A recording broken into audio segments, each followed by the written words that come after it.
While Hiranyakashipu looked all around to find the source of the sound, the wonderful form of the Lord, which could not be ascertained to be either man or lion, emerged from the pillow. In amazement, Hiranyakashipu wondered, what is this creature that is half man and half lion? So, this is the nature of material consciousness, is that one only considers things according to one's sense perception. So the different ways of understanding in this world, different ways of acquiring knowledge according to the Shastras, we either perceive by our senses directly, or we hear by, Anuman.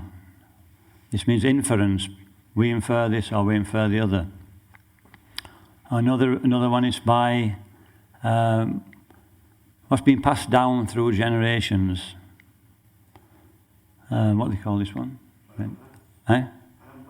Parampara. No, not that one. That's a different one. No, it's traditional knowledge. But finally, the real knowledge is by Shabda, is sound vibration. And ultimately, Shabda Brahma, transcendental sound vibration. Anything which is within the material concept is always subject to 4 defects. So a materialist with these defects will always see things the wrong way around. He cannot understand how something like a man and a lion can be combined together. But a devotee, because he's hearing from a transcendental source, then he gets knowledge beyond his material perception.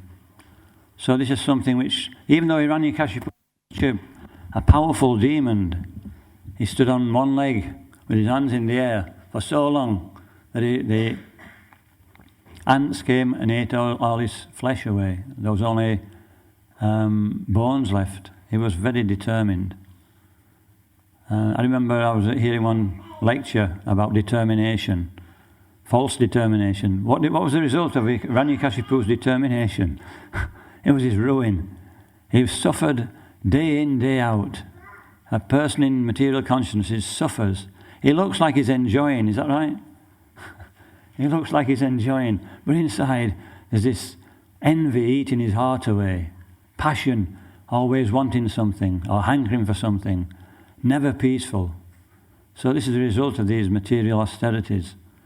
So I was listening to this devotee, and he was giving a talk about how in Prabhupada's time, Prabhupada got to as far as the 4th canto of the Srimad Bhagavatam. And in that 4th canto, it just came out. The devotees were getting one canto at a time. They were all eagerly waiting. As soon as it came out, they all were reading it. And it was the 4th canto. It was the Tapasvi in the 4th canto. What was that? Dhruva Maharaj. He was so determined that he performed unbelievable austerities nearly on a par with Hiranyakashipu. But because his heart was different, his heart changed due to that tapasya.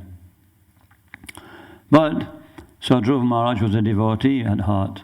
Although he had some passion there to get something material, still by the process of purification that was cleared away, and he could then take to devotional service. But when the devotees got this book, they started reading about the tapasya that that Dhruva Maharaj performed. What was the first day? The first month, he was just eating once a day. The second month, I think he was eating just the fruits from the trees, berries, wild berries. Third month, dry leaves. Maybe I've got this a little wrong, but we get the idea that it was getting more and more austere, he was becoming more and more absorbed, so therefore he was giving up more and more sense gratification. And then the final month, he just breathed once every 12 days, was it? So this is pretty focused. And as a result, the whole universe became choked. Even Vayu, the superintendent demigod in charge of the air, even he was choking. And so they approached Lord Brahma, And, they wanted, be merciful unto us. What's happening? We can't breathe. So Lord Brahma said, we'll put this right in a very short while. We'll go and see Dhruva Maharaj, who's performing severe austerities in, was it Madhuvan? Was it? Madhuvan. And so when the devotees read this, they got their sleeves rolled right. Austerities, the key. Have you noticed that? When something new comes out, everybody becomes affected by it. I remember in the days, in the 80s, the big thing was Ekadashi. This book came out called Ekadashi Vrata. And so all the devotees, they were staying up all night, not eating, not drinking, going out on Sankirtan the next day. And it lasted about a month, and then they were completely finished. So these devotees got into it in the wrong way. They started to make big vows in the line of Dhruva Maharaj. And, some were eating once a day, some were not taking sweets, so many things. One devotee decided, I'll not sleep for 3 months. And he did it. He used to be chanting his japa, he was so determined. And then if he felt tired, he used to just lay on the temple floor for a while until and then get up again. So the power of determination we don't even consider. So, what's that verse? Akarma sarva karmava. Moksha karma udaradi. Tivrena bhakti yogina. Yajita purusham param. This is saying that Tivrena is the important word. Whether we've got material desires, like Hiranyakashipu, whether we don't have any material desires, we're completely purified, or whether we, what's the other one? Or whether we desire material enjoyment. We desire material enjoyment, no desires, or we desire liberation. He says, whatever our desires, then we should practice devotional service with, what is it? Tivrena. What does Tivrena mean? Great force. And then it becomes fruitful. So Hiranyakashipu was practicing with great force in the wrong direction. Dhruva Maharaj was practicing with great force, but he had the intelligence to listen to a pure devotee, and therefore he became purified. So Dhruva Maharaj, but also Hiranyakashipu had the association of who? His son Prahlad Maharaj. He had that same opportunity. But due to a vacant heart, he didn't take advantage of it. So, so this is the situation. By not hearing properly, I think Bhaktivigan Maharaj was giving a discussion on hearing properly. And he gave the example of the proper hearing can be observed by the speaker. He says there was one devotee, one spiritual master, Gokarna was it? And he was speaking to his disciples, and he was preaching in such a way, he wanted them to perform some service in which they wrote a book. And one of his disciples was a bull. I don't know how that happened, but one of his disciples was a bull, and they called him Dandukari. Does anybody remember this? And Dandukari was listening, and they were all listening very intently, and he was giving the lecture. And then at the end of the lecture, he says, the spiritual master said, I don't think anybody's going to be able to perform this task. And they were all looking amazed. And they asked, Guru Maharaj, why not? We're all trying to hear with attention. He says, there may be one person who can hear, only one person will be able to perform this task. He said, that's the bull. And so they were amazed. How can a bull perform this task? How do you know, Gurudev? He said, when he was listening, I saw different people. Some were taking notes very nicely. Some were spaced out. Some were actually trying to keep awake. Some devotees were pretty much on the ball. He says, but this Dandukari, he said he was chewing cud like a bull does. And when I started to speak, he stopped chewing. He said, so I could see that he was internalizing what I was saying. And he was thinking, how can I put this into practice? So these are the stages of hearing. Hiranyakashipu, it never got past the hearing stage. As soon as it went in, the envy came out. But Dhruva Maharaj, he was second-class hearing. He heard, but he still had to act and get experience. But this Dandu Kari, he heard, and it affected his heart. So by hearing, what's that verse? Shrutekshita. Shruta means hearing. By hearing through the ears. I forget that verse now. Hase Shrutekshita, Patonanu Vartman. The devotees of the Lord can hear, can see the Lord through the bona fide process of hearing. The Lord is so merciful that when the devotee hears, his heart becomes cleansed. And then Krishna appears in front of that devotee in due course of time in the form that the devotee has always meditated upon him. So this is why Prahlad Maharaj could see the Supreme Lord. And this is why Hiranyakashipu couldn't. This is one thing. Materialistic conception is that even if the Supreme Lord tries to appear before the devotee, he doesn't see that. Even in the devotee's life, that can be the case as well. The Supreme Lord saying, I'm here, like in Hiranyakashipu, we were saying the other day how when Prahlad Maharaj was asked, where is your Lord now? Is he in this pillar? And Prahlad Maharaj said, yes, he's in the pillar.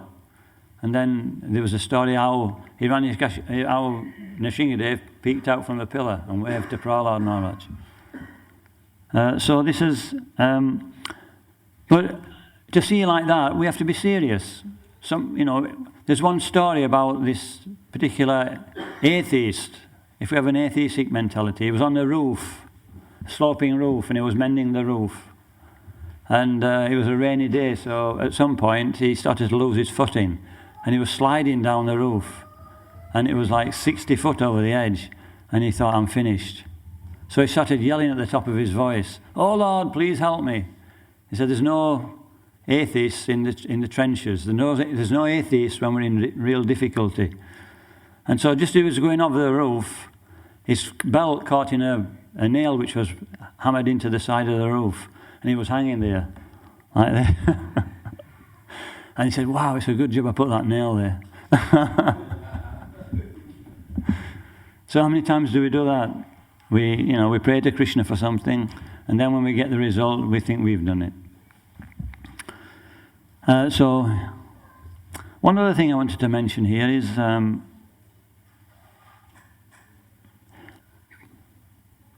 in this verse,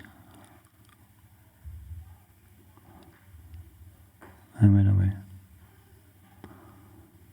Yeah, natasya karyam charanam cha vidyate, natat samas chabjikas cha drishyate, parasya shaktir vividaiva shruyate svabhiki jnana balakriyacha. So this means that nobody is better than the Lord. Nobody is superior to the Lord. Samas chabjikas chadrishyate. Nobody is equal to Krishna. Parashya Shakti Vividaiva Shruyate. The Lord's powers are omnipotent. They are performed by Him simply willing, automatically. His energies are multifarious. Svabhiki Jnana Balakriyacha. And they're automatically working. So how can a devotee realize this? There's a comment in it refers to the Chaitanya Chaitamrita. It says when Lord Chaitanya was present, also he had that omnipotence. At Jagannath Puri, when he was dancing in the kirtan, if you remember, there were many kirtan parties. But the Lord was seen in every kirtan party, and the kirtaniers in that kirtan party thought, he's only in my kirtan party. But actually he was in all of them. So this is the omnipotence of the Lord. And also a devotee can get the same power. He said, we come to devotional service, we can see Krishna. How do we see Krishna? What's it say in the 18th chapter of the Bhagavad Gita? It said, Bhakti mam abhigyanati yavanyas chasmi tatvata Mama tatvata tatva vishate tad anantram. Only by devotional service can I be understood as I am. And there's a similar verse which explains that only by devotional service can Krishna be seen as he is. So what is that devotional service? I was thinking that what's the best way to see Krishna? What's the best way to see Krishna? What's the best way to please Krishna? We said in this verse, through Tekshita, we see Krishna by what? By hearing. So,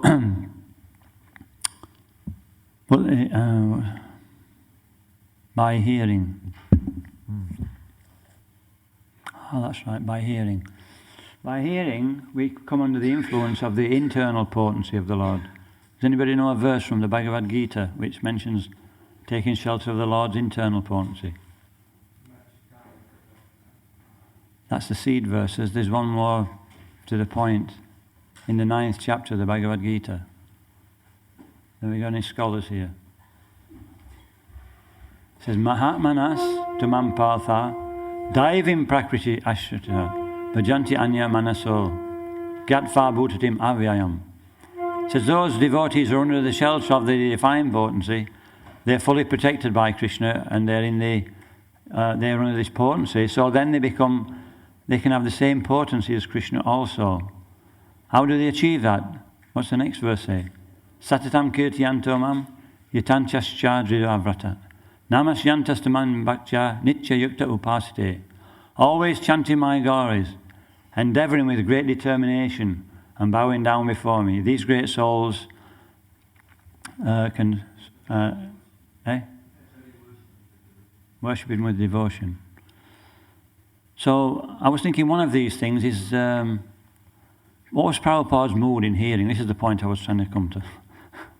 Prabhupada left all his books for us to hear in association of devotees and to read. But what should we get from these books? When a person writes something, what do you get out of that book? That person's mood. So now in ISKCON's becoming very sophisticated now. Is that right?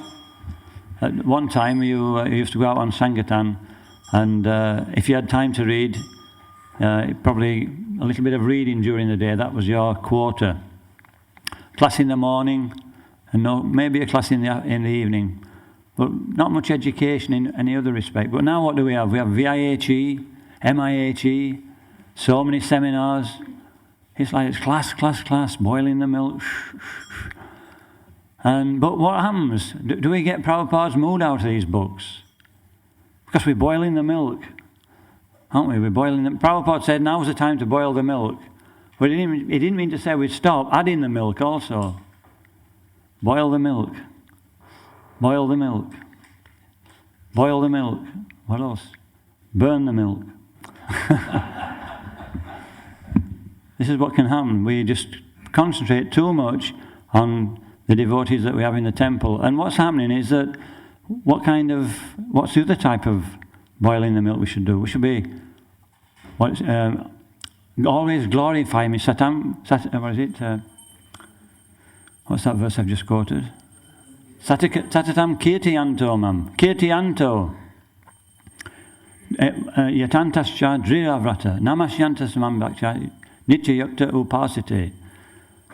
So, kirtiyanto means giving the holy name to others. This is how we get Krishna's mercy. This is Prabhupada's mood. This is the point. When we read these books, what's Prabhupada's mood? He's preaching to us, and every so often we get a taste of what Prabhupada's trying to do. He's trying to spread Krishna consciousness. He mentioned boiling the milk, and that's something which was missing in the past. Now we've added that, but then we're missing out on the other side. So what happens in that situation? We become complacent. We become when we're preaching, we're dependent on Krishna. Is that right? When we're preaching, we're completely dependent on Krishna. There's no doubt about it. We're put into that situation. And usually, in the past, we've been forced financially to preach. Now we're well situated. We've got financial support. And everybody this is the mode of passion, the first one. We're forced to do it through necessity. Now we've come to the mode of, we have to preach in the mode of goodness. That means although we're supported, what's Krishna doing? He's giving us the opportunity to completely engage in preaching. Don't worry, I'm taking care. This is what it says in the Bhagavad Gita. One who preaches, I'll provide everything. So this is missing. And what happens when we don't preach? We get into the mode of, instead of being in the mode of goodness, we get into the mode of ignorance.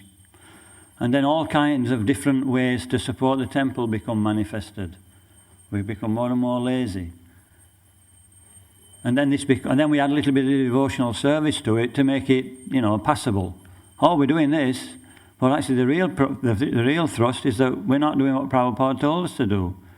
And what did Prabhupada want? He wanted to distribute his books, go out and preach to others, especially to Dayananda Swami in Kenya. He went to see him in Kenya, and Dayananda Swami decided to preach to the local Indians because they're warmer, aren't they? It's their culture. It doesn't take much to get one of an Indian body devotee to come to the temple. And so he'd got members and he was doing nicely, and Prabhupada wasn't satisfied with that. He says, you're not preaching to the locals. He says, we're here to preach to the locals. So that also applies here. We're here to preach to the locals, but we're not doing it.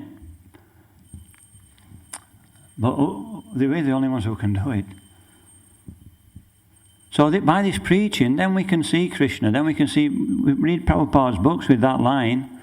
We can see what Prabhupada wants us to do. And then when we do what Srila Prabhupada wants us to do, just like Dhruva Maharaj did, he did what his spiritual master wanted him to do, and then he attained Krishna. Then he could see Krishna. He got the direct darshan of Vishnu.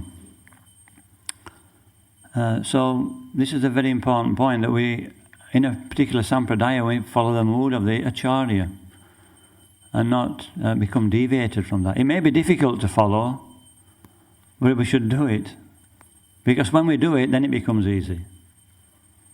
Anyway, we're not going to.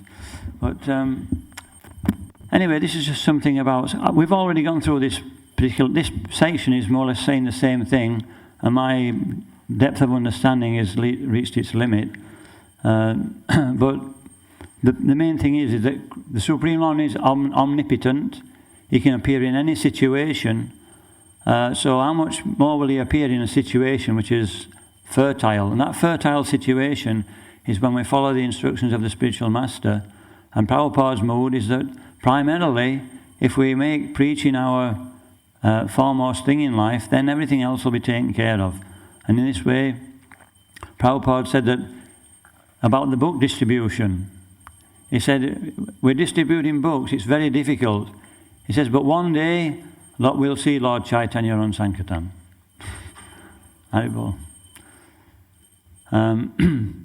So everybody can do it.